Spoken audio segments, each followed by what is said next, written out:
Pues vamos a empezar, vamos a comenzar este primer tema de nuestro taller. El tema se llama precisamente así: la oración del justo tiene poder, taller de intercesión. Ese es el nombre del taller, la oración del justo tiene poder y es un taller de intercesión. Este es el primer tema entonces del taller de intercesión que tenemos el día de hoy. Bien, y vamos a empezar por esta parte del tema, del título. La oración del justo, porque eso es lo que nos va a llevar y nos tiene que llevar en el desarrollo de este taller. La oración del justo. La pregunta que yo les voy a hacer: ¿quién es justo? ¿O a qué se refiere el término justo? En este caso, la oración del justo tiene poder. ¿Pero qué es justo? ¿Cómo aplico el concepto de justo para este tiempo, para este momento? La oración del justo.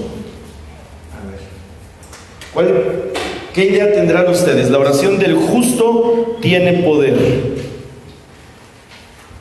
Que no es lo mismo que juez. Aunque justo y juez vienen de la misma raíz, vienen de la misma raíz etimológica, que es justicia, no es lo mismo justo que juez. Si yo le cambio el término de justo por juez, ¿cómo diría? La oración del juez tiene poder. Y entonces ya me deforma totalmente el sentido, porque justo y juez no es lo mismo. Yo te voy a preguntar, ¿tú cómo vienes el día de hoy? ¿Vienes como justo o vienes como juez? Porque si vienes como juez, esta no va a aplicar para ti. Este texto lo dijo el profeta Santiago en su libro. La oración del justo tiene poder. Y justo es la persona que busca la justicia de Dios conforme al texto de San Mateo capítulo 5, que dice: busca primero la justicia de Dios y todo se te dará por añadidura. Busca primero el reino de Dios y su justicia y todo se te dará por añadidura. Es decir, la oración del justo. Justo es aquel que busca a Dios. Justo es aquella persona que está en busca de Dios, pero de ese Dios de amor, de ese Dios que consuela, de ese Dios que ama. Y nosotros, ustedes y yo, estamos hechos a imagen y semejanza ¿de quién? De Dios. Entonces, por ser imagen y semejanza de Dios, somos justos. Justo no es algo que yo tenga como cualidad. Es decir, yo no soy justo porque yo quiera, no. Yo soy justo porque soy imagen y semejanza de Dios. Entonces, Dios es justo, por lo tanto, la justicia de Dios me hace justo también a mí. No me hace juez, porque ¿qué es lo que hace el juez? El juez juzga y dice quién es culpable y quién es inocente. Y nosotros no tenemos el poder de ser jueces, tenemos la facultad de ser justos. ¿Sí me explico? Justo, imagen y semejanza de Dios que nos comparte. Y juez únicamente Dios. No hay nadie más que Dios como juez.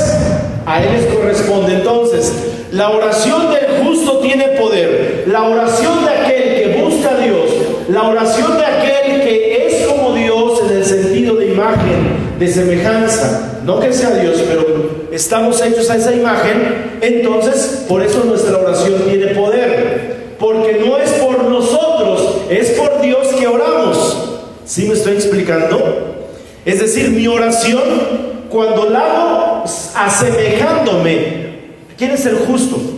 Jesucristo. Cuando yo hago mi oración asemejándome a Jesús, es cuando mi oración tiene poder. Porque el único justo es Jesús. Y como imagen que somos de Jesús, también somos justos. Entonces, nuestra oración tiene que ser a imagen de Jesucristo para que tenga poder. ¿Sí me estoy explicando? Ese es el principio con el que nos vamos a ir en este momento. Para que mi oración tenga poder, tiene que ser una oración a imagen de Jesús, que es el único justo. Nuestra oración tiene que ser igual a la oración de Jesús. Nuestro actuar de vida debe de asemejarse a Jesús. Ese es el principio y eso es lo que vamos a ir desarrollando en este taller. ¿Sale? Bien, entonces, miren, este taller son 7 temas. Dios permita, tenemos más o menos 4 temas el día de hoy y 3 temas mañana, más o menos.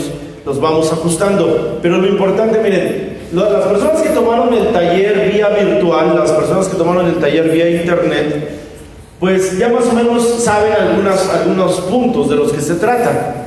Pero como decía mi hermano Toño, es bien cierto, no es lo mismo tomarlo por una computadora, donde nada más leo, donde nada más vacío información, donde no conozco quién está del otro lado de la computadora, porque ustedes no me conocían, ¿verdad? Que vivirlo de manera presencial, donde podemos expresar más allá de lo que se ve en una sola pantalla. Entonces, los que ya tomaron el curso vía virtual, más o menos saben de lo que se trata, pero evidentemente este curso ya presencial está más enriquecido por la participación de ustedes, por la participación de todos. Amén. De todos modos, los temas esenciales están en el manualito. Ahí están los temas esenciales. Ese manual ahorita es la base del curso. Yo me voy a ir rápido porque nada más tengo 1 hora por cada uno de los temas, pero cualquier duda con toda confianza se las respondo. Y si ustedes leen su manual, van a encontrar ahí pues la información que vamos a estar compartiendo. ¿Sale? Entonces nos vamos a ir con este primer tema. Y nos vamos con esta parte que es la introducción, ¿sí? La introducción. Ok. Y para comenzar con la introducción, ahí hay una pregunta. Tenemos una pregunta para iniciar con la introducción. La pregunta es: ¿cuál es la necesidad más grande del género humano? ¿Cuál es la necesidad más grande del género humano? Si esa pregunta la aplicáramos, no aquí donde estamos sentados hoy nosotros. Si esa pregunta tú la aplicas allá donde trabajas, allá donde estudias, allá donde te venden las tortillas, allá donde vas a donde llevas a arreglar alguna máquina, si tú preguntas a esa gente de allá afuera, ¿cuál es tu necesidad más grande? ¿Qué crees que te van a decir? Dinero, exactamente, dinero. ¿Cuál es tu necesidad más grande? Pues el dinero, porque todos trabajamos por dinero, porque aquí se ocupa el dinero y porque el dinero pues nos hace felices. Al menos eso es lo que piensan allá afuera. Pero ya en el contexto y bajo la mirada de Dios, esta pregunta dice: ¿cuál es la necesidad más grande del género humano? Dice: nuestro espíritu anda inquieto entre los caminos de este mundo y de nuestra propia vida, buscando ese sosiego que permita obtener paz, felicidad o amor. Bueno, nosotros, si hacemos la pregunta allá afuera, la gente va a pedir dinero, porque con dinero la gente cree que puede comprar su paz. Mucha gente compra una pistola para tener paz. Mucha gente compra un arma para tener paz. Mucha gente compra sistemas de alarma para su casa para vivir en paz. Mucha gente compra algún tipo de artefacto para tener paz.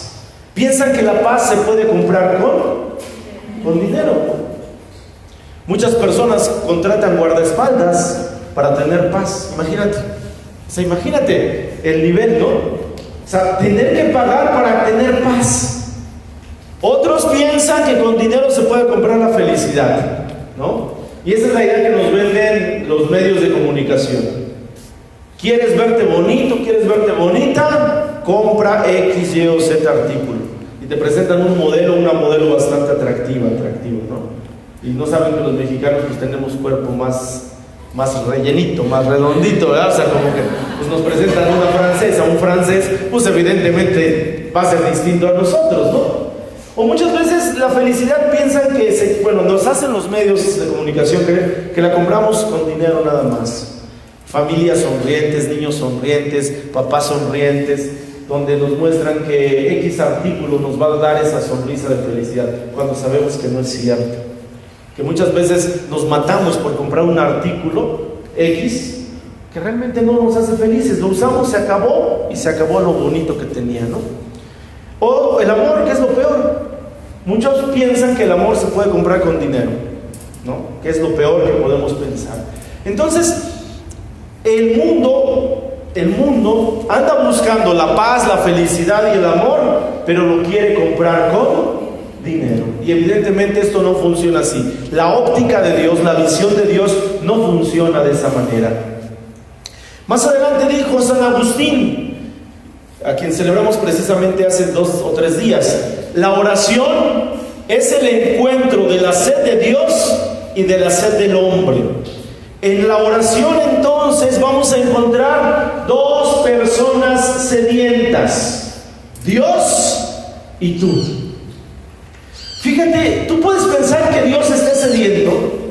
O sea, Dios es Dios. Dios todo lo tiene. Dios todo lo puede. Dios todo lo hace. ¿Tú crees que Dios esté sediento o no? Dios está sediento. Si tú lees las escrituras desde el Génesis hasta el Apocalipsis, vas a encontrar un Dios sediento de rescatar a los que ama. Vas a encontrar un Dios sediento de bendecir a los que ama. Cualquier libro de la Biblia que tú quieras leer te va a hablar de un Dios que tiene sed de ti. Porque Dios te está buscando. Dios te estuvo buscando y Dios te va a seguir buscando. Aun cuando el género humano traicionó a Dios, en aquel momento en que Adán y Eva pecaron, Dios tuvo sed de salvarlos. Dios tuvo sed. ¿Qué es la sed? La sed es una necesidad en el sentido humano de beber agua. Pero más allá del sentido humano, la sed es la necesidad de buscar aquello que amamos. Dios te ama, por eso te busca. Dios te ama, por eso te está buscando constantemente. Y entonces, en esa búsqueda que Dios tiene de ti, te va a buscar a donde tú estés y en lo que tú hagas. Piensa en esto nada más. ¿Por qué Dios te rescató y por qué hoy estás sentado, sentada en este lugar? ¿Por qué estás ahora siguiendo a Dios? ¿Por qué estás ahora tratando de buscar a Dios y aprender de Él? ¿Por qué? ¿Cómo era tu vida antes de Dios? Triste, vacía, llena de enfermedad, de odio, de rencor, muerto en vida, de egoísmo, con un carácter de la patada. Además, cuando alguien se te acercaba hasta decía sí, ¿no? No, digo, yo lo digo por mí. Veía yo a alguien, ¿no? Es que sí, muchas veces vivimos, o sea, a pesar de que vivimos en un mundo de amor, de felicidad, de paz, vivimos mal muchas veces. Entonces, cuando Dios te llama es porque tiene sed de ti. Dios tiene sed de ti. Dios tiene sed de salvarte. Entonces en la oración tenemos a un Dios que tiene sed. Y por el otro lado tenemos al hombre, o sea, tú y yo, que también tenemos sed. Muchas veces la sed la intentamos cambiar, como dijimos en el texto anterior, con dinero. Queremos usar dinero para comprar conciencias. Queremos usar dinero para comprar amor. Queremos usar dinero para sentirnos superiores. Actualmente la dinámica ya no va en relación a los estudios, Yo me acuerdo en mis tiempos, me decían, estudia para que seas alguien en la vida. Estudia para que con tu carrera tú puedas aspirar a un trabajo bien pagado. Ahora ya no son los estudios, ahora es el dinero. Y el dinero consíguelo como puedas, de manera legal o incluso de manera ilegal. ¿Quieres dinero aunque pases por encima de otros? ¿Quieres dinero aunque robes o mates? Esa es la dinámica de nuestra vida actual. Y el hombre piensa que el dinero va a satisfacer su sed. Pero entre más dinero tenemos, la sed se hace cada vez más grande. Entonces nuestra sed no la vamos a saciar con dinero. Nuestra sed se va a saciar de Dios. Y entonces en la oración vamos a tener 2 personas sedientas. Dios que tiene sed de ti y tú que tienes sed de Dios. Esa es la dinámica de la oración. Cuando oramos, encontramos a dos personas sedientas. Dios de nosotros y nosotros de Dios. ¿Por qué? Es bien fácil deducirlo. Nosotros oramos a Dios porque no podemos nosotros satisfacer nuestras necesidades, no podemos nosotros hacer las cosas, no podemos nosotros transformar nuestro entorno por sí solos. El que lo hace es Dios. Y entonces Dios en su sed nos escucha y nos responde. Eso es entonces lo básico de la oración. Dios tiene sed de ti, de que tú le hables, y nosotros tenemos sed de Dios, de que también Él nos hable. ¿Sale? Entonces, la oración es entre dos personas sedientas. Y dice, en la oración, lo más seguro para llegar a la cima del Monte Santo, donde vive Dios, donde tenemos ya una morada eterna. Entonces, ¿cuál es el único camino para llegar a Dios? La oración. La oración. ¿Sí? Es la oración. Y la oración tiene que hacerse en el Monte Santo. Fíjate, esto es bien importante. El monte representa en la Biblia el lugar donde Dios vive. ¿Dónde se encontró Moisés para recibir las tablas de la ley? En el monte Sinaí. ¿Dónde Jesús se transfiguró? En el monte Tabor. ¿Dónde fue crucificado Jesús? En el monte Calvario. Entonces el monte en la Biblia significa el lugar donde Dios se encuentra con el hombre, donde Dios vive. Entonces nosotros cuando oramos es cuando nosotros subimos al monte. Así es. Nuestra oración es simbólicamente subir al monte, subir a donde Dios vive. Por eso la oración cuesta. Por eso la oración cuesta. La oración en ese sentido simbólico, por eso cuesta. Porque es algo que está más alto de nosotros. Si tú quieres orar a las, ¿qué te gusta? Ponle la hora que quieras. 10 de la noche. Tú empiezas a orar a las 10 de la noche, te empieza a ganar el sueño. No estamos acostumbrados a subir al monte. Sí, pues no estamos acostumbrados a subir al monte. Yo quiero orar a las 3 de la tarde, cuando está pegando el calorcito, cuando después de comer, me voy a dormir. ¿Sí? O sea, las circunstancias son esas. Yo quiero orar en la mañana, voy a orar deprisa porque tengo muchas cosas que hacer durante el día.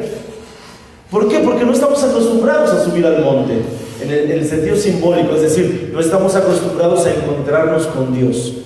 Por eso la oración cuesta. La oración no es fácil. La oración no es fácil. Hace 8 días, en la misa, en un retiro que tuvimos también de escuela de formación, decía el sacerdote que estaba oficiando: ¿tú crees que con rezar un Padre Nuestro ya te salvaste? No. Y es la realidad. Rezando un Padre Nuestro no nos estamos salvando. Rezando un Padre Nuestro no estamos haciendo un proceso de amar a Dios tampoco. Es decir, ¿por qué? Porque no estamos haciendo lo suficiente. O sea, rezar un Padre Nuestro es bien fácil. Memorizarlo y repetirlo es fácil. Eso no nos salva. Nos tiene que salvar nuestra perseverancia para llegar al monte. El ejemplo, ¿qué le pasó a Pedro, Santiago y Juan cuando Jesús se transfiguró en el Tabor? ¿Qué les pasó? Se durmieron porque no estaban acostumbrados a ir al monte. Entonces, si tú y yo queremos caminar con Cristo, tenemos que acostumbrarnos a subir al monte. Quiere decir, tenemos que acostumbrarnos a orar. ¿Orar cuándo? En todo momento. ¿Orar dónde? En todo lugar. ¿Orar cómo? Con un corazón abierto. No hay reglas para la oración. O sea, no hay reglas. Vamos a quitarnos esa idea. No hay reglas. Perdónenme si alguien es catequista, pero luego como catequistas metemos las manitas al fuego y nos quemamos. Porque queremos que los niños hagan la oración como yo quiero, como yo la sé. Y si el niño no hace la oración como yo me la sé, entonces está orando mal. Y entonces el niño que está orando mal porque no sabe hacer la oración del catequista, va a decir, pues ya para qué oro, ya no. Y entonces vamos a crecer en un mundo sin oración. Entonces para la oración no hay reglas, quitémonos eso. Hay recomendaciones, hay sugerencias, hay estilos, pero no hay reglas. ¿Por qué? Porque Dios no tiene reglas para que tú te comuniques con Él. Dios no tiene Facebook. No subas tus oraciones al Facebook. Dios no tiene Twitter, no tuitees tu oración. Esa sale de acá. Esa sale de acá y se va a donde Dios está. Digo, el Facebook es una red social para nosotros, pero para Dios la red social sale del corazón. ¿Sí? Santa Teresa de Ávila, una gran mística, San Juan de la Cruz, un gran místico, oraban horas, se la pasaban orando, pero no tenían reglas. O sea, no estaban con que 5 minutos de Ave María, 5 minutos de Padre Nuestro, 5 minutos, no, porque o se ajustaban al tiempo o se ajustaban a la oración. Ellos oraban y se pasaban hasta 5 o 6 horas orando, y muchas de esas oraciones en éxtasis. El Padre Pío, 3 horas orando. Juan Pablo II rezaba todo el rosario completo, misterios de gozo, misterios dolorosos, misterios luminosos y misterios gloriosos. Los 4 misterios, los 4 los hacía en un solo día. Es decir, si lo ponemos en nuestro contexto, rezaba 4 rosarios al día Juan Pablo II. ¿Cómo le hacen ellos para orar tanto? Porque no tienen reglas, porque no hay reglas. O sea, la oración sí tiene que ser ordenada, sí necesita orden, pero no reglas. ¿Sí me explico? Orden, porque tenemos un Dios de orden, pero no reglas. No pongamos reglas, no seamos como los fariseos que ponían reglas, y dice Jesús, ponen reglas que ni ustedes mismos las hacen, ni ustedes mismos las cumplen. ¿Sí? Nuestra oración tiene entonces que ver con 3 cualidades. Mira, la oración debe de tener 3 cualidades. ¿Cuáles son las 3 cualidades o los 3 componentes de la oración? Esos vienen en su manual y vienen ahí, están ahorita aquí en la pantalla. Dice, la oración tiene 3 componentes esenciales. Primero, ¿cómo? Fe.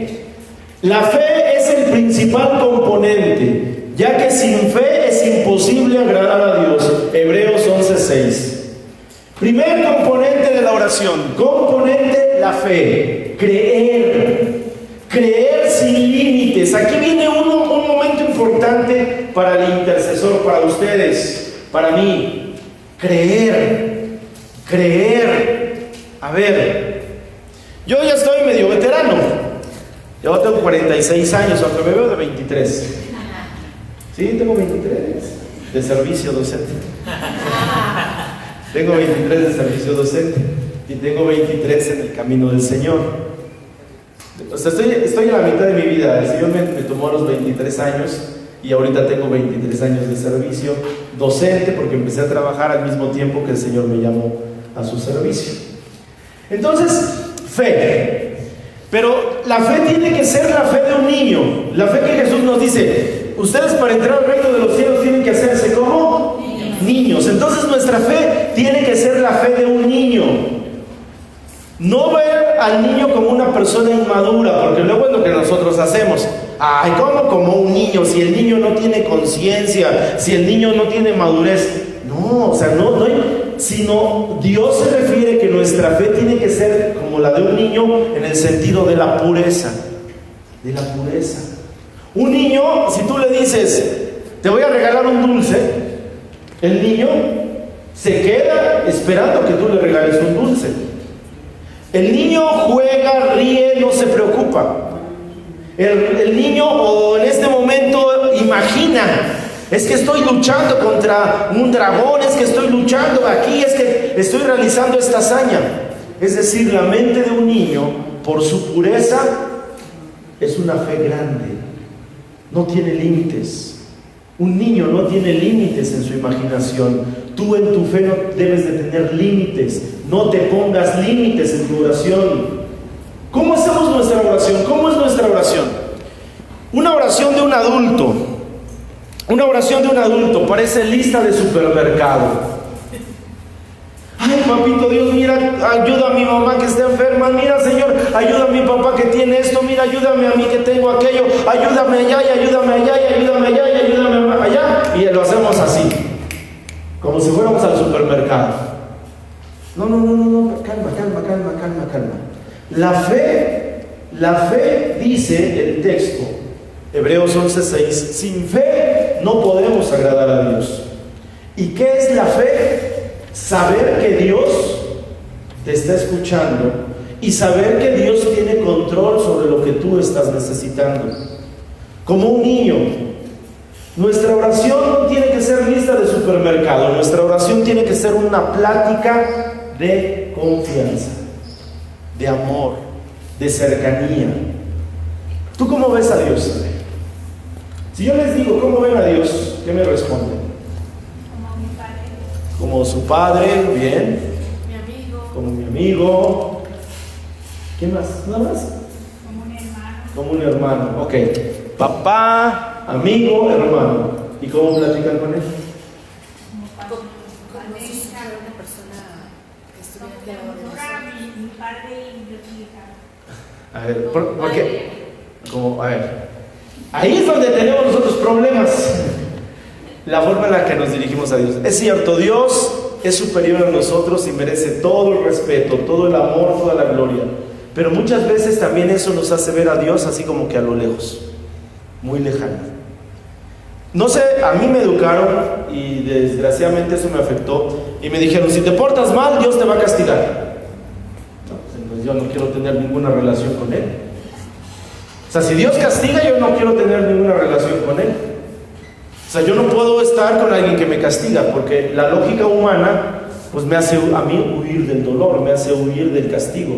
Y entonces cuando me dicen, si te portas mal, Dios te castiga, pues yo no quiero saber nada de Dios, porque Dios es malo, porque Dios castiga, ¿no? Pero cuando te dicen que Dios te ama, que Dios te perdona, que Dios está contigo, que Dios es alguien cercano, entonces mi visión cambia y mi oración cambia. Mi oración de fe es una oración de cercanía, de amistad, de paternidad de Dios, pero de manera abierta con Él. Es decir, mi oración no la tengo que hacer ni al Dios que castiga por miedo, ni la tengo que hacer como si Dios estuviera así muy lejos de mí.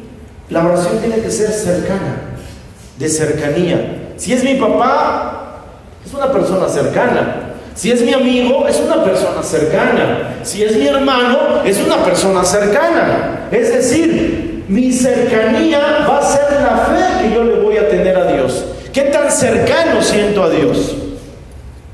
Una vez, un amigo mío, medio elevado en su estatura espiritual, él me decía, no, tienes que hacer una oración bien. Y yo digo, bueno, ¿cuál es la oración bien? O sea, porque orar no es fácil. Dice, es que tu oración tiene que ser con alguien que tú sientas cercano. O sea, que está aquí contigo, que está a tu lado. Esa persona a la cual le hablas de confianza, le hablas de amor, le hablas, oye, vente, vamos, ya vente, Señor, vamos. Oye, Señor, mira cómo ves aquí, mira, tengo este problema. Oye, Señor, mira qué compro aquí o acá. Hasta en lo más sencillo, ora a Dios, en lo más sencillo. Aunque parezca para muchos hasta ridículo, ora a Dios. Si Dios es tu amigo, pues háblale como amigo, sin perderle el respeto ni la gracia, ¿no? Si Dios es tu papá, háblale con confianza, con respeto, pero también con cercanía. Entonces, nuestra primera cualidad de la oración es que tenemos que orar de manera cercana, con cercanía, no a lo lejos, no a un castigador, no a un capataz. Por ejemplo, yo cuando de repente en la preparatoria me dicen, va a venir la supervisora porque va a hacer inspección general, va a hacer supervisión, va a revisar expedientes. Y veo al director y al subdirector y a todo el mundo corriendo por aquí y por allá, barren la entrada, arreglan la entrada, un saloncito montan ahí una mesita bonita, sacan los platos de loza. Digo, ¿qué onda? Es que viene la supervisora. Uy, es que tú no la conoces, es que es canija. Bueno, y llega la supervisora y se cuadra, ¿no? El supervisor impone, bueno, no sé por acá, pero allá sí. Llega y se cuadran ahí derechitos, formaditos de traje. Yo decía, ¿qué tanto relajo? O sea, ¿por qué tanto relajo? ¿No? Pasa la supervisora, buenos días, maestra. Buenos días, maestro. Y se acabó. Ni te ve, ni te fuma, ni nada. Y de repente así también es nuestra relación con Dios. O sea, arreglamos todo, pero no hablamos con Él. Es cierto. Arreglamos todo, pero no hablamos con Él. Entonces, ¿de qué sirve? ¿No? O sea, no sirve. Dios es un Dios de cercanía.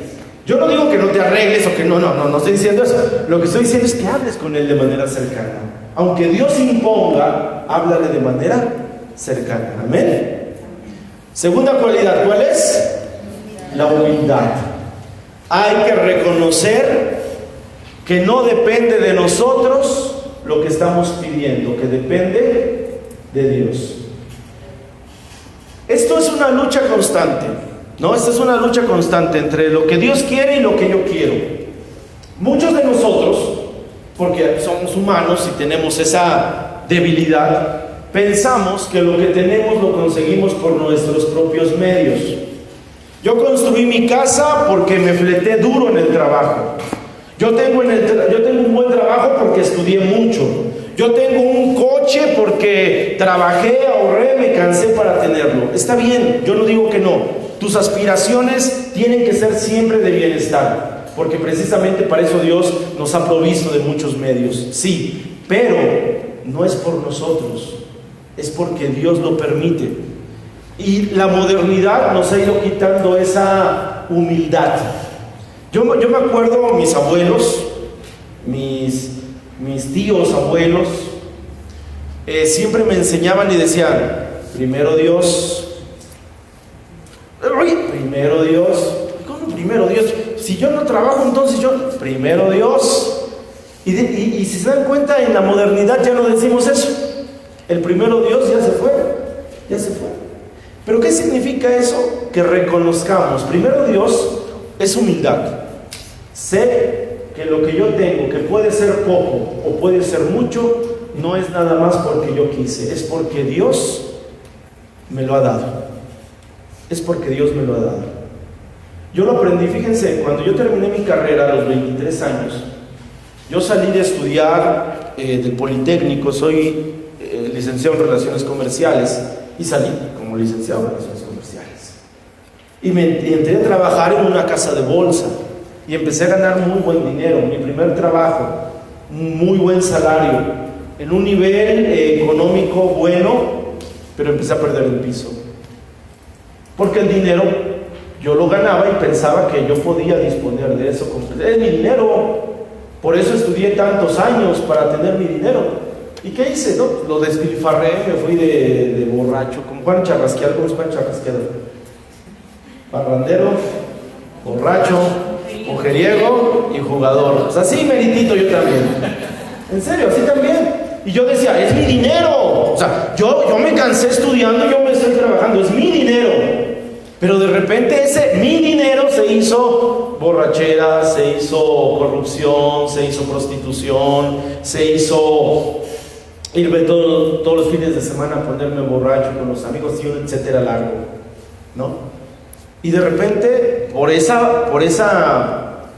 estilo de vida, cometí un error en mi trabajo y me despidieron. Me despidieron y me quedé sin dinero, me quedé sin amigos, me quedé sin amores, me quedé sin diversiones, me quedé sin nada. Y entonces le reclamé a Dios, ¿por qué me lo quitas? Pues es que no me lo quitó. Como yo decía que era mío, yo lo perdí. ¿Sí me explico?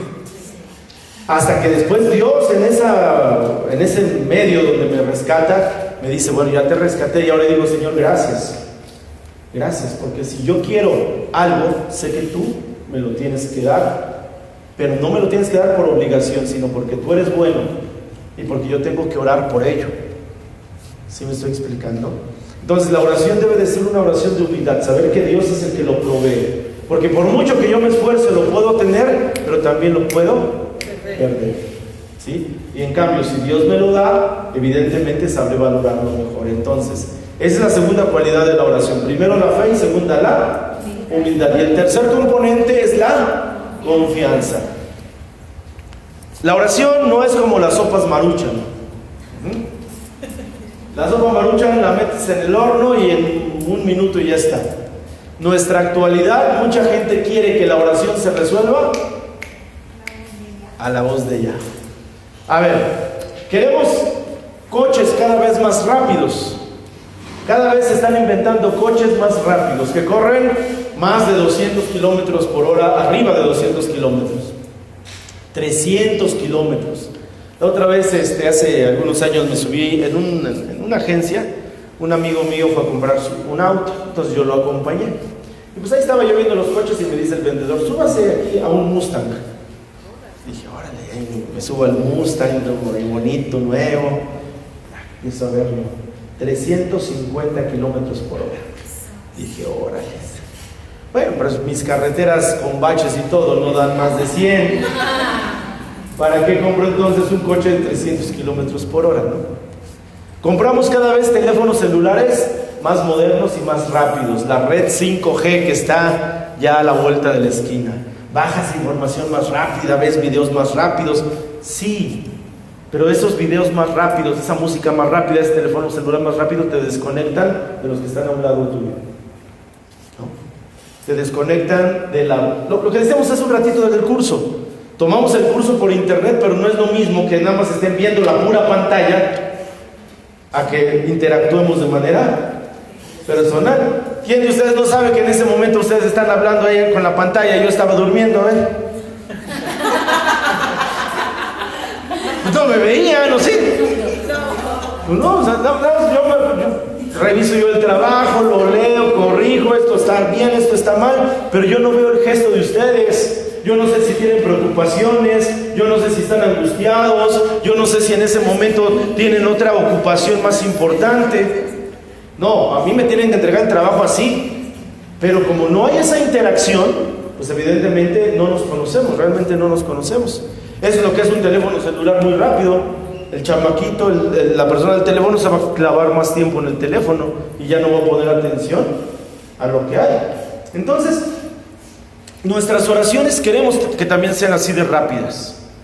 Aquí te ves una ciudad más tranquila, pero por ejemplo, allá en la Ciudad de México, en la zona metropolitana, ¿por qué abundan los McDonald's, los Kentucky Fried Chicken, los Burger King?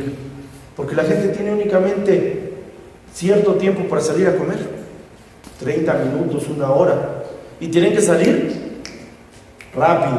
Y esas tiendas te dan la comida en menos de 5 minutos. Comes rápido y te regresas a trabajar. Muchas veces ya ni sabor le tomamos a las cosas. Nada más el caso es comer, ¿no? Y queremos que también nuestra oración se resuelva así de rápido. Pensamos que entre más rápido recemos, más rápida es la respuesta de Dios, ¿no? De repente, y eso lo digo con respeto, porque luego vamos a un rosario. Es que fíjate que falleció fulanito. Pues vamos a hacer un rosario.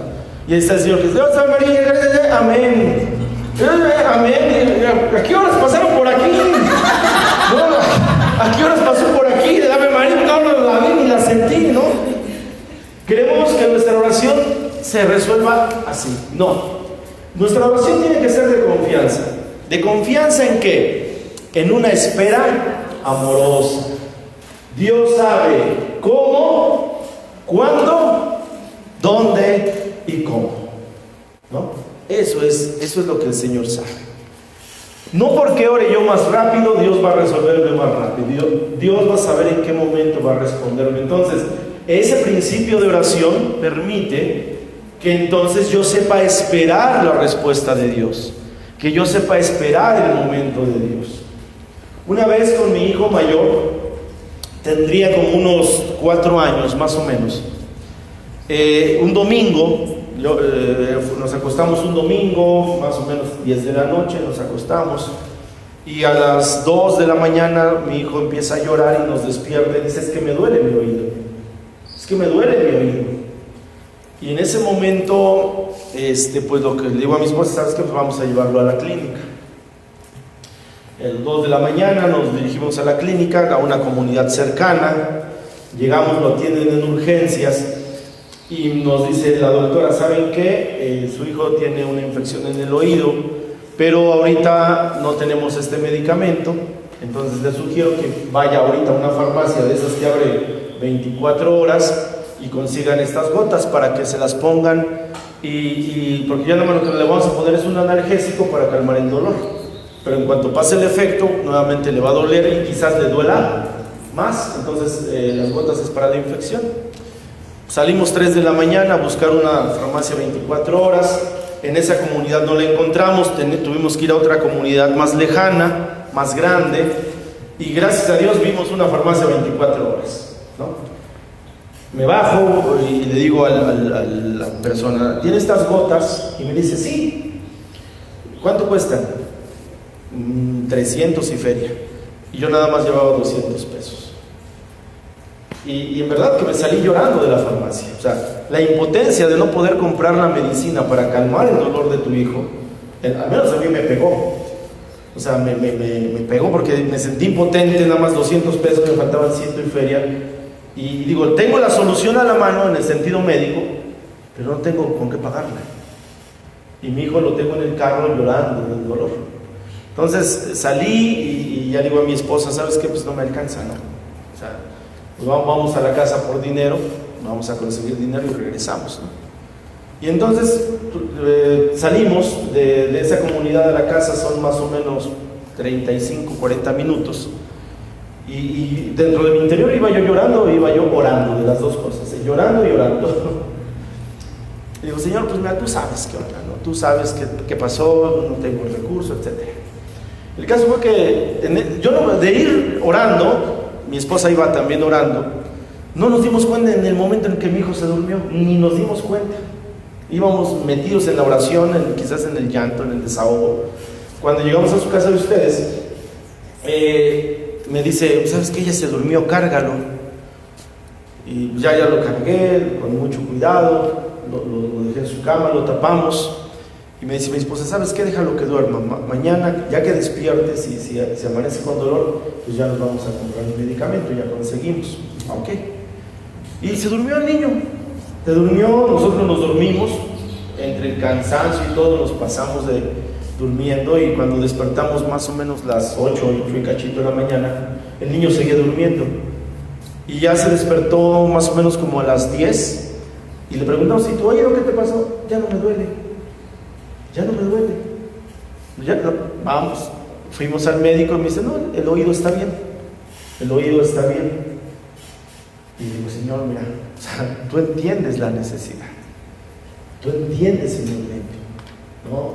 Tú respondes a la oración, pero es en esa confianza. Es decir, no apresurar el momento en el que Dios quiera actuar.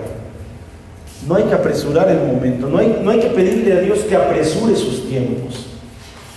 Si ustedes leen el texto del Evangelio de San Juan, el Evangelio de San Juan se caracteriza por algo distinto a los otros 3 evangelios, que bueno, aparte que son sinópticos. San Juan, muchas de sus frases las empieza o refiere cuando Jesús dice: es que mi hora no ha llegado. Es que mi hora no ha llegado. Y cuando Jesús es crucificado, San Juan dice: cuando llegó la hora. ¿Qué nos quiere dar a entender San Juan cuando usa esa frase de mi hora no ha llegado o llegó la hora? Pues que el tiempo es de Dios.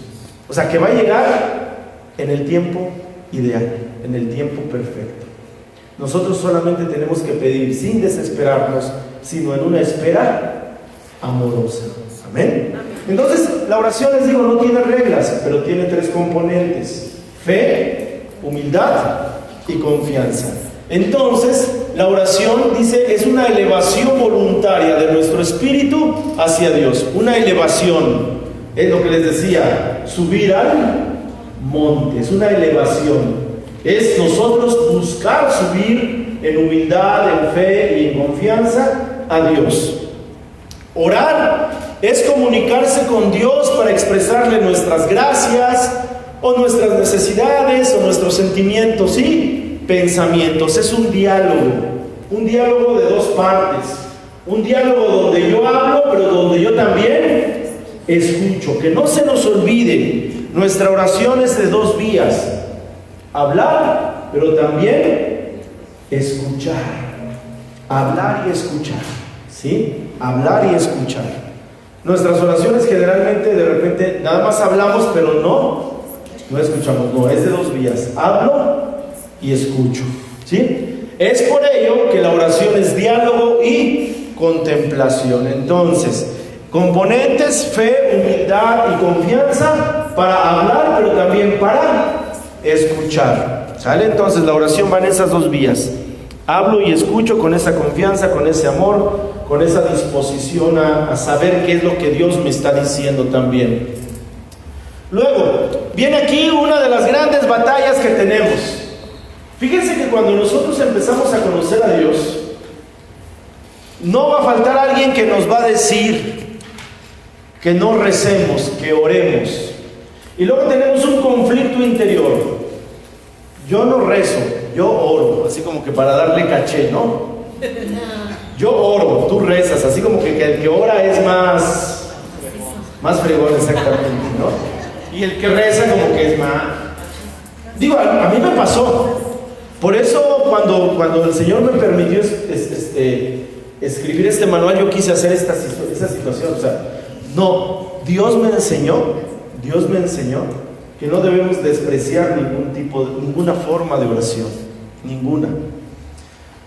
Yo digo, yo voy a orar, y si yo digo yo voy a rezar, como que lo veo de menor calidad. No, me puse por ahí a leer un poquito y lo que encontré fue esto. La oración, le llamo la oración silenciosa. ¿Por qué la oración silenciosa? Porque la oración silenciosa sale de mí, o sea, sale de mi ser.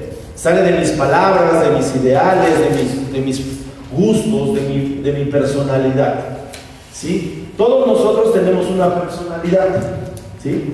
Algunos más extrovertidos, algunos más introvertidos, algunos más dinámicos, algunos más pasivos. Nuestra oración la llamo silenciosa porque es la que sale de nosotros, aunque la hagamos audible, aunque la hagamos que se escuche. ¿Qué características tiene esta oración silenciosa? Dice: la oración en silencio nos dispone a tener un ejercicio espiritual con el que busquemos a Dios. Nuestra oración personal, mi oración personal, tiene que buscar a Dios, no que pedirle en primera instancia, porque les decía, no tenemos lista de supermercados. El primer momento de mi oración es buscar a Dios. Tengo que buscar a Dios antes que pedirle. Tengo que buscarlo, ¿no? Por ejemplo, y lo pongo en relación al médico. Ustedes cuando van al médico, ¿qué es lo que hacen? Primero buscarlo, que nos atienda, ¿no? Es la lógica. Tengo primero que buscar a Dios. Entonces mi oración, primer punto, mi oración personal, mi oración tiene que buscar a Dios. Tengo que encontrarme con Dios. Esa es la parte más complicada, es la parte más difícil, es el inicio, es cuando no me siento contento, es cuando me siento desesperado, es cuando me siento enfermo, es cuando me siento devastado. Es difícil orar en esas circunstancias. Si estoy feliz, si estoy contento, a lo mejor es más sencillo, pero tampoco digo que sea fácil. Entonces, primer momento, que nuestra oración nos lleve como un ejercicio a buscar a Dios. Después, ya que encontramos a Dios, o que ya al menos empecé a hablar con Dios, es durante la oración meditemos sobre Dios, sobre su actuar y su amar. A ver, Señor, Dios, dame. Hay veces que nuestra oración es así. Y dice, no, hay que platicar con Dios sobre su amor y sobre su actuar. Y hay que vamos a ver los modelos de oración más adelante, y es ahí donde voy a hacer un poquito más de énfasis. O sea, Señor, tú me amas, tú creaste, tú hiciste. O sea, es decir, como que primero un diálogo. Vamos a pensar en esa cita de amor que muchos de nosotros tuvimos o algunos aspiran a tener. En esa cita con la amada, con el amado, ¿no? A ver, primero, yo voy a salir con alguien. ¿Qué es lo que hago? Le invito, ¿no? Oye, pues vamos a tomarnos un café. Te invito a comer. Vamos a dar una vuelta, ¿no? Ya está la invitación. Cuando nos encontramos con esa persona que amamos en ese lugar, cuando ya llegamos a la cita, ¿qué hacemos? ¿O qué se acostumbra a hacer? ¿O qué piensa que se hace? se empieza un diálogo, ¿no? ¿Cómo te fue? ¿Sí? ¿Qué hiciste? ¿Cómo te fue? ¿Qué haces? Oye, ¿qué te pasó? Y empezamos a dialogar quizás de cosas triviales, ¿no? Empezamos con situaciones así muy como que para empezar apenas así a romper el hielo, ¿no? Ya cuando rompimos el hielo, pues ya empezamos a las cuestiones más personales, ya más amorosas. Pero empezamos a romper el hielo, ¿no? Oye, ¿cómo te fue? Oye, ¿qué te pasó? ¿Qué hiciste el fin de semana? Y empezamos a dialogar. Así también tiene que ser con Dios. Como que romperle un poquito el hielo a nuestra relación con Dios, ¿no? Porque igual de repente, imagínate, llegamos, sí, Dios, necesito que me des esto. Pero ¿en qué momento le dijiste que lo amas? ¿En qué momento le dijiste, mira, gracias por tenerme aquí? ¿En qué momento le dijiste, mira, hoy vi ese sol bonito que salió, gracias por dármelo? Mira, hoy tuve esta situación en mi casa, pero ya se resolvió. ¿Sí me estoy explicando? O sea, nuestra oración, no porque Dios sea Dios y lo pueda hacer, tenemos que llegar nada más como autómatas. Es una persona que te ama. Es una persona que está al pendiente de ti, que permite circunstancias de vida para que tú y yo valoremos la fe. Pues tratémoslo como una persona. Y ya después la tercera parte dice, en este sentido, si ya buscamos a Dios, si ya empezamos a platicar con Él, entonces un corazón empieza a hablarle al otro. Yo ya le hablé al corazón de Dios, ¿qué va a hacer Dios? Me va a hablar al mío. ¿Sí me explicó? Esa es la parte final. Bueno, sí, de manera muy rápida. Yo ya le hablé a Dios, ahora entonces Él me va a empezar a mí a responder. Y esa oración que empezó se vuelve una oración de corazón a corazón. Hay veces que tú ya no vas a decir nada, te vas a quedar callado, te vas a quedar contemplando, viendo, pero Dios te va a ir hablando. No te va a hablar como yo te estoy hablando ahorita, ¿no? Él te va a hablar de 1000 maneras diferentes, con lo creado a tu corazón, alguna imagen mental, algún sonido, algún olor. Por eso tenemos que estar bien atentos cuando oramos. Cuando oramos, nuestros sentidos deben de estar abiertos, porque Dios puede hablarnos de muchas maneras, ¿sí? De repente cuando estamos orando, de repente vas a sentir una paz así, tranquila. Dios te está hablando. No necesito de una voz, simplemente te da una paz, ¿no? O de repente algunos van a empezar a sentir como que entra un calorcito en su espalda. Es Dios que te está hablando. O en sus manos a lo mejor van a sentir el calor. Es Dios que... O algunos como Elías van a sentir una brisa suave, ¿no? Algunos a lo mejor van a empezar a llorar. O sea, Dios nos empieza a hablar de 1000 maneras. Por eso habla de corazón a corazón. Debemos de estar abiertos a esa respuesta de Dios. Eso en cuestión de la oración. Pero ahora el rezo, ¿qué onda con el rezo? Porque a partir de que entonces yo supuse que el rezo era una cuestión de segunda, dije, yo ya no voy a rezar, voy a orar. Pero al rezo yo le llamo rezo en voz alta. Y no tiene ninguna diferencia de calidad con la oración. Es más, el rezo es muy recomendable. Y alguien me va a decir, no, yo no rezo, yo oro. Sí, pero ¿qué pasa cuando tienes problemas? Cuando vives desiertos, cuando vives sequedades, cuando no tienes palabras para hablar. ¿A quién recurres? Pues entonces para eso está el rezo, precisamente. Para eso está el rezo. El rezo tiene una característica. Dice ahí, la oración vocal o el rezo contribuyen a la unión de una comunidad. El rezo es para unir una comunidad, para mantener unida una comunidad. Nosotros cuando vamos a misa, hacemos las oraciones en voz alta, ya sea que las haga el Padre y nosotros respondemos, pero respondemos en voz alta y como comunidad. ¿Por qué? Porque cuando yo no tenga deseos de orar, cuando yo me sienta vacío, cuando yo me sienta seco, entonces mi comunidad va a ser el sostén para que yo no me aleje. Entonces la oración o el rezo en voz alta me va a ayudar a mí para que yo escuche y me vuelva a sentir motivado. Hace 8 días, en un retiro de una escuela de formación para jóvenes, me tocó compartir la exhortación del Papa Francisco de los jóvenes, Christus Vivit, o Cristo Vive. Me tocó impartirlo a los jóvenes. Y ustedes saben que los jóvenes están muy, en cuestión de alabanza, están bien acelerados, ¿verdad? La danza y el movimiento, y cantar, y gritar, y todo esto. Yo digo, espérense, no vamos a hacerlo de esa manera. Vamos a hacerlo con un canto que creo que los jóvenes ni se saben. Y era la de Cantemos al amor de los amores, ese canto eucarístico. ¿Sí se lo saben, verdad? Sí. Cantemos al amor de los amores, cantemos al Señor, Dios está aquí, venid adoradores, adoremos a Cristo Redentor. Gloria a Cristo Jesús, cielos y tierra, bendecid al Señor, honor y gloria a ti, Rey de la gloria, amor por siempre a ti, Dios del amor. Eso, pero en jovencitos. O sea, el jovencito no está acostumbrado a eso.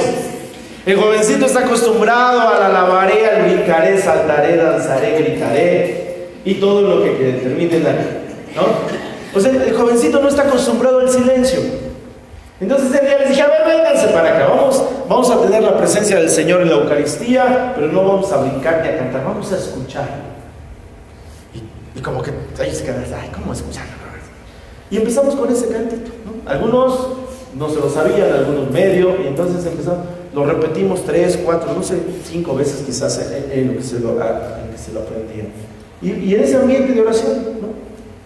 Y de repente empezaron a chillar algunos de ellos. Así, a llorar. Y ya nomás veo que están chillando por aquí, otro por acá, otro por allá. Y dije, ¿ahora qué? No se trataba de eso, se trataba de exaltar al Señor. Y ya después, cuando terminamos la hora santa, uno de ellos dice, es que empecé a sentir bonito. Es que empecé a sentir algo. Es que empecé a sentir como que me abrazaban. Digo, es precisamente eso. O sea, muchas veces nuestra oración se seca, nuestra oración se vuelve flojita, quizás, como le querramos llamar, no tenemos quizás el temperamento en ese momento para orar. Entonces para eso podemos recurrir al rezo o la oración vocal, porque escuchar a los demás cantar u orar, ¿qué va a hacer contigo? Te va a levantar el ánimo, ¿no?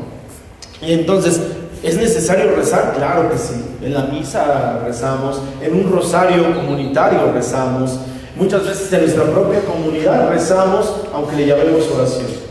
El rezo va a ser en voz alta y va a servir para animar y unir a la comunidad.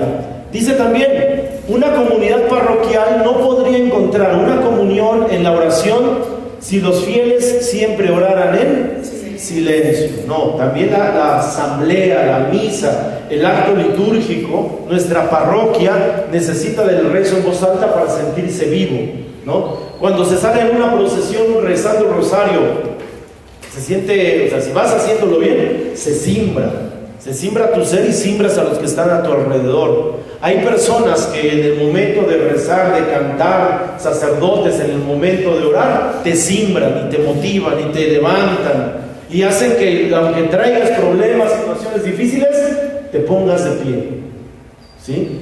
Alguna vez, por ejemplo, el Señor me dio la gracia de ir a Cuba, cuando vino el Papa Francisco a Cuba, del 2015, antes de que viniera a México. Yo ya había ido a Cuba 2 veces antes de esa, pero había ido de vacaciones y había ido de esparcimiento. Entonces, la tercera vez que fui fue por ver al Papa Francisco, porque era lo más cercano que tenía yo en ese momento. Yo tenía ganas de verlo.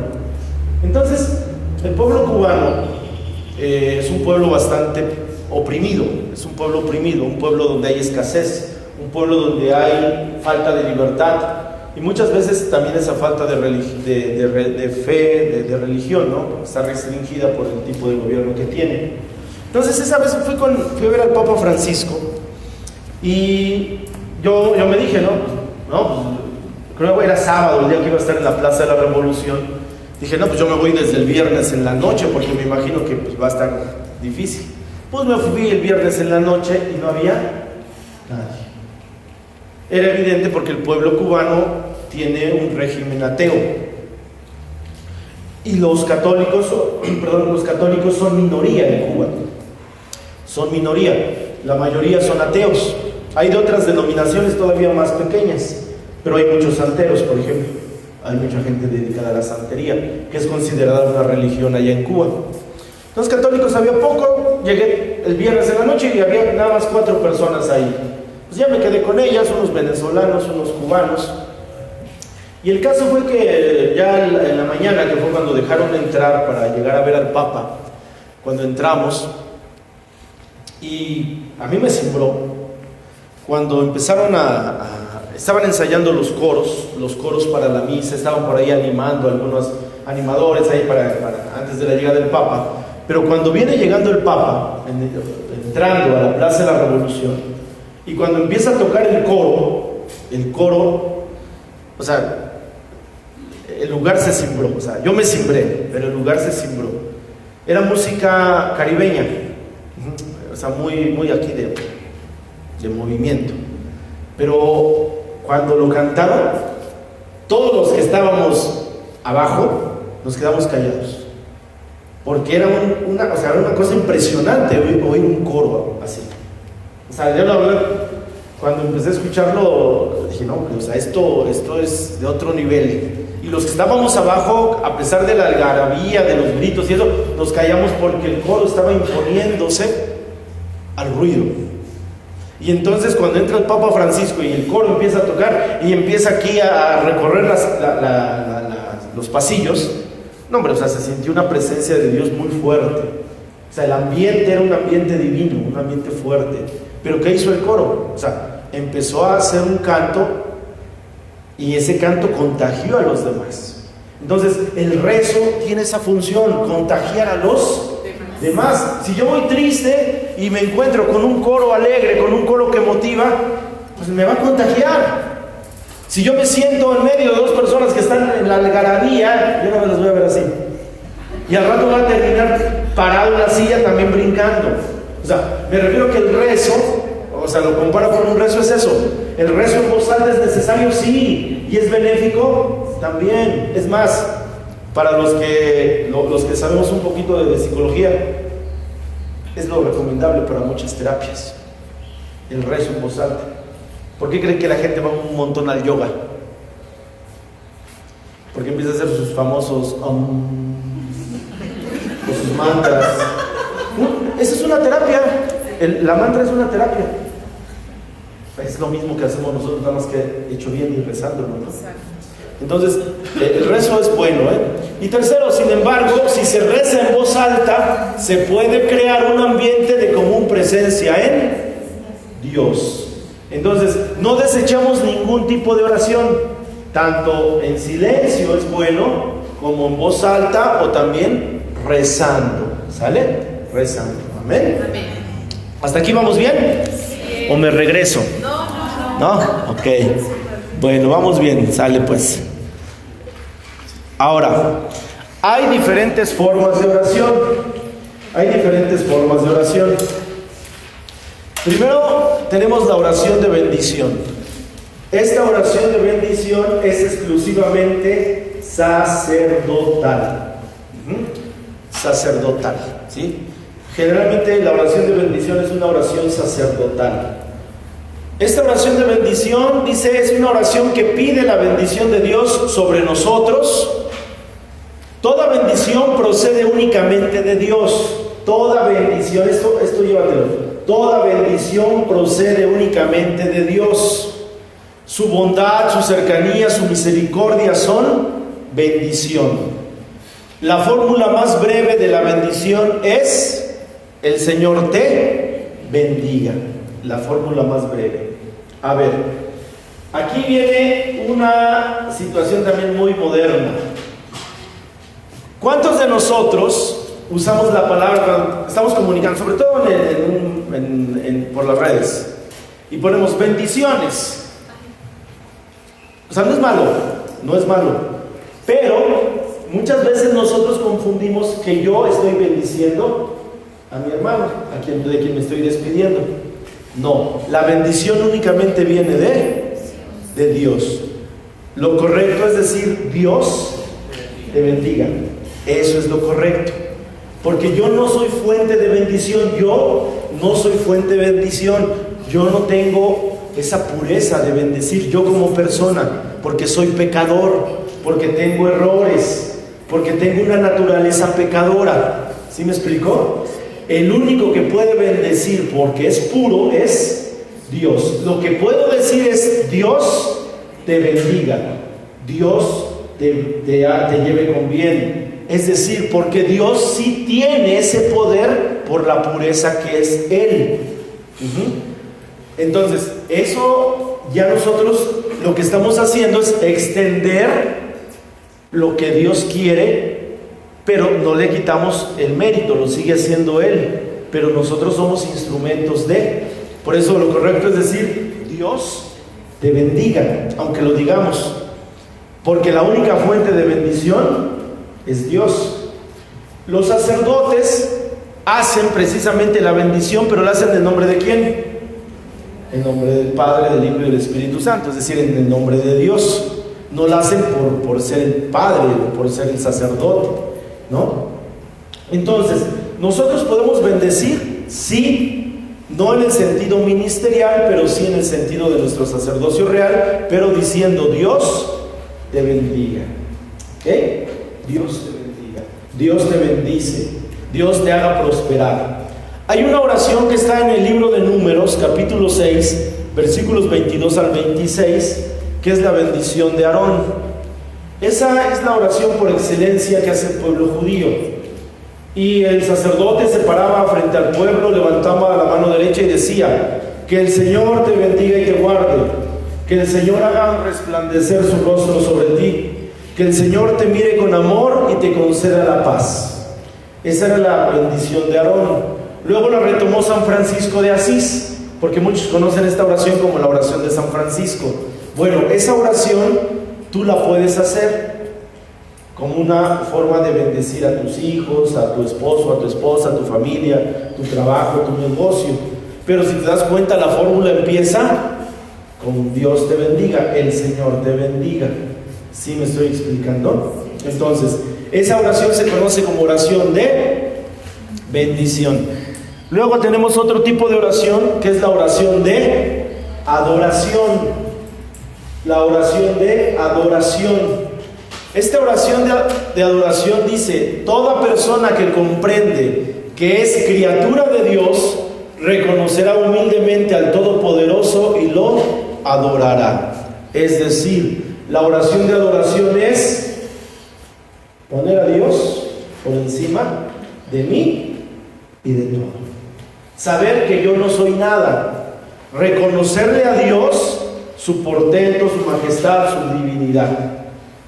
Y yo se los voy a decir bien claro, lo retomo de algún texto que leí, no recuerdo el autor. Decía esto: a ver, ¿quiénes de aquí saben cantar? No, pues nadie. ¿Quiénes de aquí saben adorar? No, pues nadie. ¿Saben qué? Entonces no van a ir al cielo. Preguntaba: ¿quieren ir al cielo? ¡Sí! ¿Y a qué vas a ir si no sabes ni cantar ni adorar? Porque en el cielo es lo único que se va a hacer.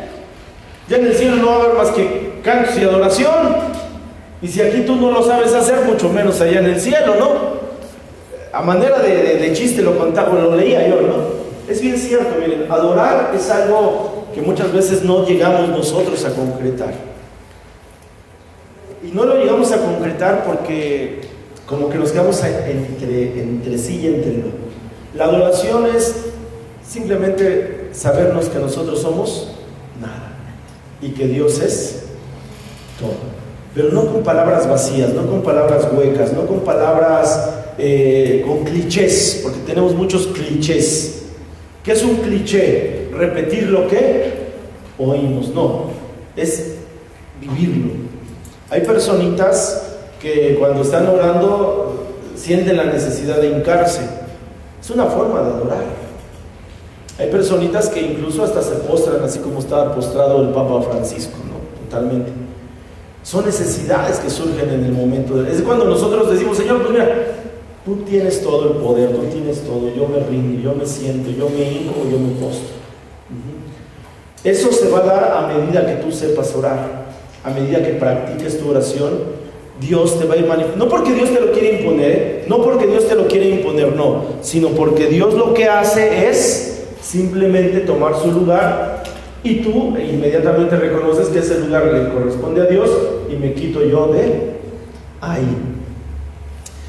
En algunos momentos de la plática que teníamos precisamente con Toño hace ratito decíamos eso, ¿no? Que de repente empezamos a sentir que hacemos las cosas bien y como que empezamos así como que decir, pues soy yo el que lo hace, qué bonito se siente. No, pero si dejas que Dios lo haga, se va a sentir más bonito y tú desde tu lugar vas a contemplarlo y vas a decir, Padre. ¿Sí? Es decir, Dios es el que debe de tener ese lugar arriba. Cuando nosotros no adoramos a Dios, corremos el riesgo de poner ídolos. Cuando nosotros no adoramos a Dios, corremos el riesgo de poner ídolos. ¿Y qué es un ídolo? Cualquier cosa que sustituye a Dios. ¿Sí? Por ejemplo, en música, ¿no? Hay muchos músicos que nosotros ponemos, aunque sean músicos católicos, me refiero a músicos que alaban o que adoran, lo ponemos, ¿no? Si es Martín Valverde, pues sí. Pero si es el coro de mi parroquia, pues ¿cómo? No se trata de que sea el coro de tu parroquia o sea Martín Valverde, ¿no? O sea, es Dios el que está actuando. O sea, es Dios, la personita que interpreta la música está adorando a Dios y es Dios el que lo está haciendo. Pero muchas veces nosotros nos confundimos. O la otra, es que predica bien bonito, ¿no? Es que él sí, porque él sí tiene CDs o él sí tiene su canal de YouTube y él no, porque no lo tiene. No, espérate, o sea, es que no es la persona, es Dios. Entonces, adorar a Dios es reconocer que es Dios el que mueve al más sencillo o al más encumbrado. O sea, si se dan cuenta, nuestra fe no está cimentada en la persona que predica o en la que canta o en la persona que dirige, es en Dios. Entonces, cuando adoramos, tenemos que poner a Dios por encima, porque si no, corremos el riesgo de poner un ídolo. Luego dice, la adoración cristiana no ve únicamente el poder, la grandeza y la santidad de Dios. También se arrodilla ante el amor divino que se ha hecho hombre en Jesús. Entonces sabemos que Dios es la fuente de toda grandeza. Eso es adorar, la fuente de toda grandeza. Luego tenemos la oración de petición. Esta es la más común que hacemos. La oración de petición es la forma más común. Pedimos. La razón por la que debemos pedir es por nuestro interés. Es decir, voy a pedir lo que yo necesito. Voy a pedir lo que yo creo que necesito. Nuestra oración de petición generalmente va a ser siempre personal. Es decir, para mí, exactamente. Quien no pide y no quiere pedir se encierra en sí mismo. Solo el hombre que pide se abre y se dirige al origen de todo bien. Quien pide retorna a la casa de Dios. De este modo, la oración de petición coloca al hombre en la relación correcta con Dios que respeta nuestra libertad. ¿Es sano pedir? Sí. Sí es sano pedir. Pero la oración de petición es por mis necesidades, para mí. Ahorita vamos a hacer la diferencia con la oración de intercesión. Quien pide sabe que necesita. Quien pide sabe que necesita. Y como sabe que necesita, se lo pide a quien se lo puede dar. El ejemplo es el niño de 3 o 4 años, 5 años. Si el niño quiere un dulce, ¿qué hace el niño? Lo pide. Papá, dame un dulce. Mamá, dame un dulce. Por eso dice el Señor, hay que ser como niños. Yo tengo una necesidad, se la pido a Dios. ¿Es válido? Claro. Es más, hay algo que ahí hay que tener en cuenta. Quien no pide o quien no quiere pedir, se mete en un acto de egoísmo y piensa que él es el único que puede resolverlo. Muchos de nosotros o de nuestro entorno social no rezan porque dicen: yo no necesito rezar, yo lo que necesito es trabajar. Tiene mitad de razón, pero mitad no. La mitad de razón es que necesita trabajar, sí, pero la otra mitad de razón no la tiene porque piensa que por su trabajo lo puede conseguir y entonces excluye a Dios. Nosotros pedimos a Dios porque sabemos que Él nos lo va a dar, pero lo vamos a tener que trabajar, ¿sí? Ahí entonces ya la oración se hace completa, la petición se hace completa, ¿sí? Dice un dicho, rogando y dando, ¿cómo dice? A Dios rogando y con el mazo dando. Es decir, necesitamos pedir y también trabajar por lo que estamos pidiendo, porque si no pedimos nos volvemos egoístas y nos pensamos que somos autosuficientes, y lo que mata al hombre es la autosuficiencia. Nadie es autosuficiente, todos necesitamos de los demás y evidentemente necesitamos de Dios. Amén. Entonces la oración de petición es una oración de petición y es personal. Ahora, la diferencia con la intercesión: la intercesión es petición pero por los demás.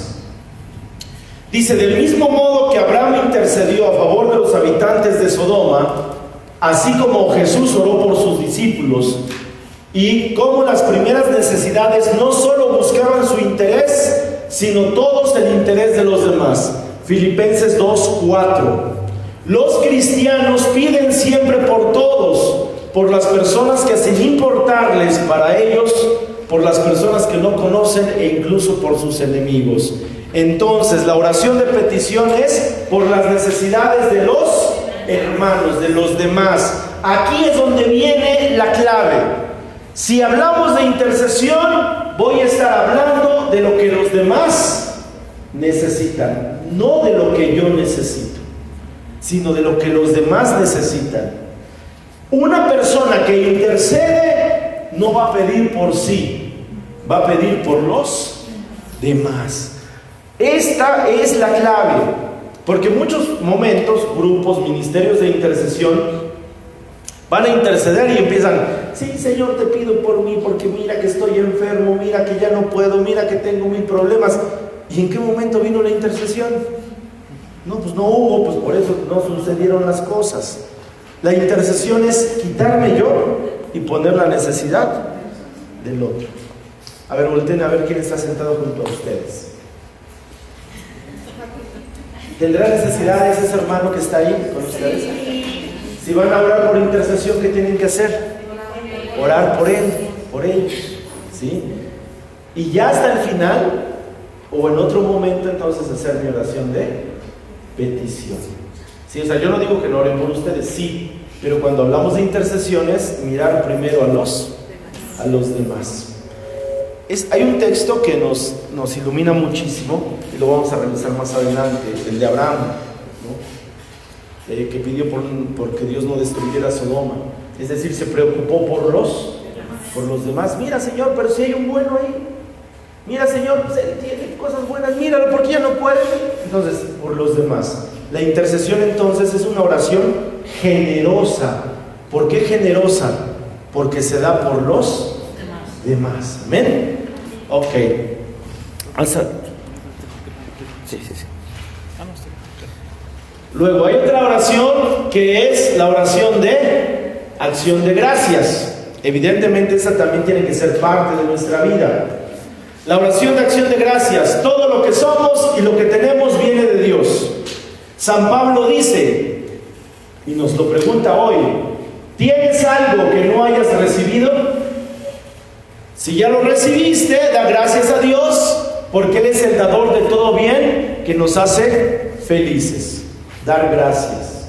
Incluso en el texto litúrgico hay una frase que a mí me encanta para estos momentos. Dice, es nuestro deber y salvación darte gracias. Siempre y en todo lugar. No porque tú necesites, Señor, sino porque ahí nuestro corazón se vuelve un corazón humilde y agradecido. A ver, miren. Vamos a ponerlo en el plano humano. Lo voy a poner no como por sentirme mayor, porque a lo mejor lo comparto con mi hermano Toño en el ámbito de ser maestros, de ser docentes. En ocasiones, platicando con los chicos en la prepa, digo, oye, ¿por qué no trajiste este trabajo? Oye, ¿por qué no me entregaste esto? Y de repente, no tuve dinero. No tuve dinero, maestro. Mi papá no trabajó, o mi mamá no trabajó, o hubo una emergencia en casa, y pues por eso no me compraron. Además, mire, vengo sin comer. Ni siquiera pasé a comer. Digo, hablo porque yo trabajo en turno vespertino. No, pues ya ni comí, mire. O no traigo ni siquiera para un refresco, ni para una torta. Y de repente dices, vete, te invito a que sea un refresco, te invito a una torta. Le devuelves, le entregas el refresco, la torta al chico, y hasta sus ojitos como que brillan. Su rostro como que se vuelve así, como que no te lo dice con palabras, pero su rostro dice, gracias, profe, en serio, gracias. Y 2 o 3 veces hasta han derramado lágrimas. Y te conmueve, te simbra.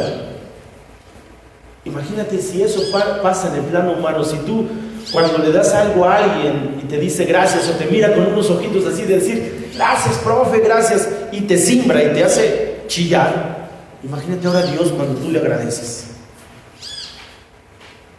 O sea, Dios también se conmueve. Eso apréndelo. Dios también se conmueve. Cuando tú le das gracias, Dios se conmueve. Porque nos pasa como los 10 famosos leprosos que le fueron a pedir a Jesús que los sanara. No, se fueron y solamente ¿cuánto regresó? 1. Y Jesús le dice, ¿no fueron 9? ¿No fueron 10? Perdón, ¿dónde están los otros 9? Y dice que el que regresó se postró, o sea, se tiró delante de los pies de Jesús. Y Jesús se conmovió. Entonces nosotros cuando damos gracias también hacemos que Dios se conmueva. O sea, porque también Dios quiere eso. Nuestro agradecimiento, Señor, gracias, mira, me sacaste del hoyo, me sacaste del problema, mira, hoy me diste un día bonito, hoy me diste un día esplendoroso. Mira, Señor, hoy respiro diferente, ¿no? Hoy huele diferente, hoy hay un ambiente diferente, no sé. O sea, dar gracias, ¿no? De repente, a mí hace 15 días, me tocó ir a predicar ahí a las faldas del Popocatépetl, en una ermita que le llaman la ermita del silencio. Me tocó ir a predicar a unos candidatos a diáconos permanentes. Se están preparando para el diaconado permanente y el ambiente de la ermita es muy, muy hermoso. El ambiente es muy hermoso. Tenemos el volcán de frente, alrededor una naturaleza. En la ermita no hay luz, no hay señal de celular, no hay distractores, vamos. Entonces, un momento dado, la dinámica que era, pues, siéntate en cualquier lugar de la ermita, no hables y contempla. Te quedas viendo cuando empieza el volcán a sacar la fumarola. Dices, no soy nada, Señor. O sea, no soy nada.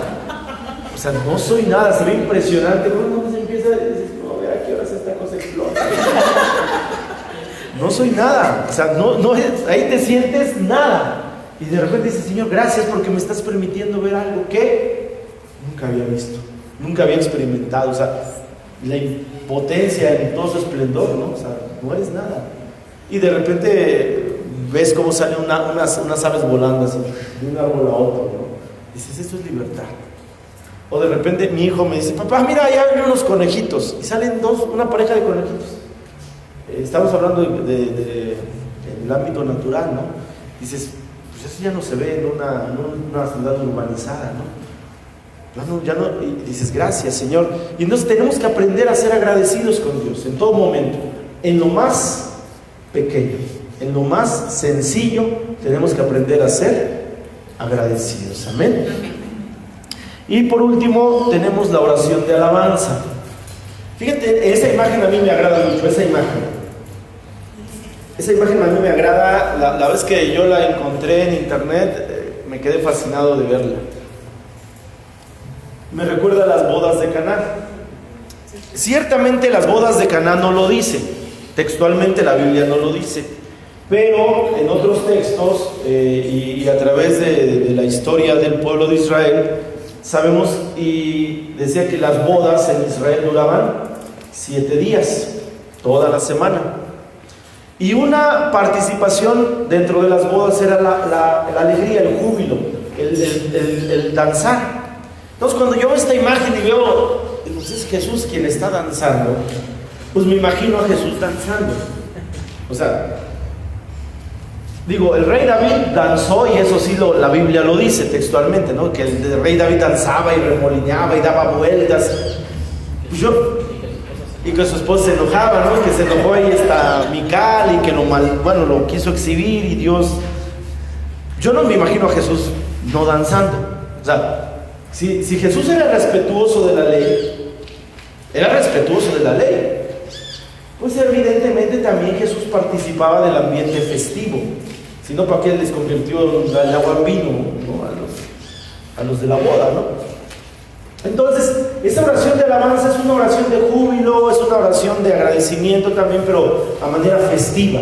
La alabanza es una oración festiva, alegre, contenta, ¿sí? Una expresión de los sentidos, una expresión del cuerpo y una expresión del alma. Yo no creo que alguien cuando reciba un favor se quede así. No lo creo. O sea, dice el texto, vamos al libro de los Hechos de los Apóstoles, en el capítulo 3, cuando dice que iban Pedro y Juan entrando al templo y había un paralítico ahí, y que el paralítico les extiende la mano diciéndole, óigale, cáiganle, no sean gandallas. Y que Pedro le dice, no tengo oro ni plata, pero lo que tengo te lo doy, en el nombre de Jesús, levántate y camina. Y dice el texto bíblico que el cojo, el paralítico, se levantó y empezó ¿a qué? A danzar, y danzando entró al templo. O sea, yo no me imagino al paralítico que se haya levantado y se haya quedado como estatua porque de nada hubiera servido la sanación. O sea, no. O sea, eso nos da un ejemplo de que la oración de alabanza también es un ambiente festivo. Es en un ambiente festivo, es un ambiente de fiesta, ¿sí? Y evidentemente se lo dedicamos a Dios. Dice, es una expresión de amor por lo que Dios es, por su majestad, su grandeza y su benevolencia. Una expresión de amor. Es decir, alabamos porque lo amamos. Segunda, la oración de alabanza se convierte en una puerta para llegar al corazón del Señor. O sea, es un medio para llegar a Dios. Es un medio para alcanzar su misericordia. En este sentido, la alabanza se puede expresar con música, salmos. Todos los salmos eran con música. 150 salmos con música. Con canto, con danza. Pero lo más importante, que se expresa con sinceridad a nuestro Creador. Ejemplo, el Salmo 150. O sea, sí podemos cantar de alabanza, movernos, danzar, ¿sí? Porque es una expresión de gratitud y de amor a Dios. Yo no sé, voy a decir algo, yo no sé si aquí sea de la misma manera. Digo, las tradiciones en cada lugar son diferentes. Allá en mi comunidad, de repente cuando se hace la fiesta patronal, la fiesta San Rafael Arcángel, hay 2 tipos de danzantes que llegan.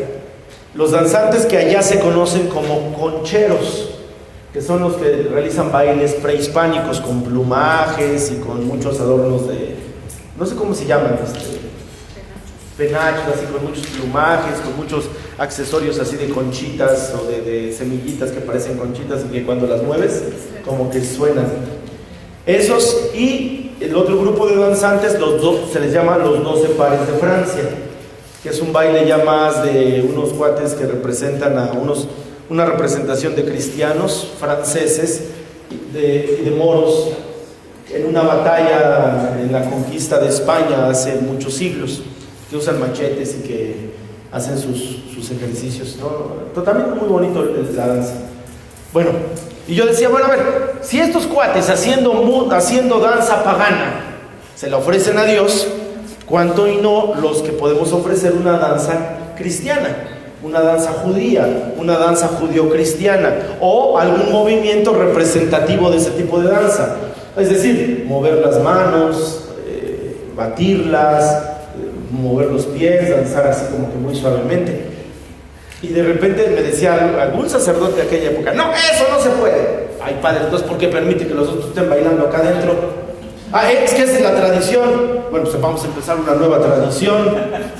Y pues el fin que no lo convencí. Pero después hay otros sacerdotes que te dicen, ¿y a qué horas van a danzar? O pues, ¿se puede o no se puede? No, pues claro que sí se puede. Y ya empieza el padre también. Dije, ay, Dios mío, ¿a quién le haré caso? Pero después aprendí que no es tanto de hacerle caso, o sea, porque estaríamos como que entrando en una controversia, sino que después aprendí que el Señor te lo permite. Siendo respetuoso, siendo ordenado, siendo, y dice la primera, por amor. Se puede, se permite. O sea, sí se permite, sí se puede hacer esa expresión. A lo mejor alguien es más reservado, más tímido y lo hace o no lo hace, ¿no? Pero no quiere decir que no lo esté sintiendo o viviendo. A lo mejor algunos son más expresivos, pero sí se puede. Nuestra oración de alabanza es precisamente darle un reconocimiento a Dios. Amén. Hasta aquí, hermanos, terminaría el primer capítulo. ¿Alguna duda que tengan? ¿Voy bien o me regreso? ¿Sí? ¿Vamos bien? Entonces, ¿cuál es la intención de este primer capítulo? Ver que la oración es parte de nuestro ser y diferenciar los tipos de oración. ¿Ustedes qué tipo de oración prefieren de las que tenemos aquí? No me lo digan, o sea, medítenlo. Tenemos estilos. Quizás yo tenga un estilo y ustedes tengan un estilo diferente. No por un estilo diferente Dios nos excluye de ninguna manera, ¿no? De ninguna manera. Una vez en mi comunidad, hace ya muchos años, cuando estaba yo empezando en esto, cuando yo empezaba, se acercó conmigo una hermana, ya grande de edad, y me dice, oiga, hermano José Luis. Digo, dígame, ¿qué pasó? Me dice, ¿qué cree? Que ya tengo yo años aquí en el movimiento, y yo le pido al Señor que me dé la oración en lenguas, no me la da. Y hay otros que llegan y luego empiezan a hablar en lenguas. ¿Qué le pasa eso? Ah, bueno, eso nada más es exclusivo de ella. Digo, pues vamos a orar al Señor para que pues, le dé el carisma, porque pues a lo mejor, digo, pues, y empezamos ahí, digo, vamos a hacer oración, Allá en mi comunidad, no sé aquí, pero parece que no, por lo que platicaba Toño, allá se puede imponer las manos en mi comunidad. Entonces esa vez estaba yo orando por la hermana y le puse las manos y oraba. Y la hermana estaba así. Así que después, para ser sincero, me cansé. Digo, a ver, hermano, ayúdeme. Dígame, hermano, ¿qué hago? Ore. Hermano, yo estoy orando. Pero es que a mí me gusta orar así en silencio. Dije, hermano, ¿para qué quiere el don de lenguas? O sea, si usted tiene una oración contemplativa, es mucho mejor que una oración en lenguas. ¿Para qué quiero echar a perder su oración? O sea, y no digo echar a perder en el sentido malo, sino que en el sentido que ¿para qué quiere hablar si usted se puede comunicar de otra manera más sincera y pura con el Señor? Digo, la iglesia lo que recomienda pues es la oración contemplativa, porque es la oración de mayor nivel, que no todos tenemos, por eso les digo, hay estilos diferente. Si alguien tiene una oración contemplativa, ya no pida más. O sea, digo, cuestiones externas, exteriores, a eso me refiero, ¿no? Los que no sabemos orar es por eso que tenemos el carisma de lenguas, porque el Espíritu viene a ayudarnos, porque somos medios torpes para orar de manera vocal, ¿no? Entonces, sí, y es que muchas veces nos dejamos solamente llevar por lo que escuchamos, por lo que vemos, pero no nos fijamos que dentro hay un gran tesoro. Dice San Pablo, somos vasijas de barro que contienen un gran tesoro, ¿no? Entonces, por eso les digo, estilos de oración, cada uno tiene el propio. Dios no desdeña a nadie, solamente quiere que sea con decoro, con orden y sin exageraciones, para que demos un buen testimonio. Ese es el caso, ¿eh? Hay hermanos que a lo mejor necesitan orar, a lo mejor por la necesidad que traen apremiante, a lo mejor lloran. Adelante, o sea, no hay nada que los limite. Hay algunos que van a aplaudir y a danzar, adelante. Pero evidentemente nada más decoro, orden y testimonio. Eso sería lo básico. No hacer que nos volvamos como que una especie, decían, de discoteca cristiana ambulante, ¿no? O sea, nada más hay mucho ruido, pero hay poca espiritualidad. No, que sea una espiritualidad sincera, y entonces el Señor nos va a mostrar todavía cosas más grandes. Amén. Bueno, hasta aquí alguna duda, queja, sugerencia.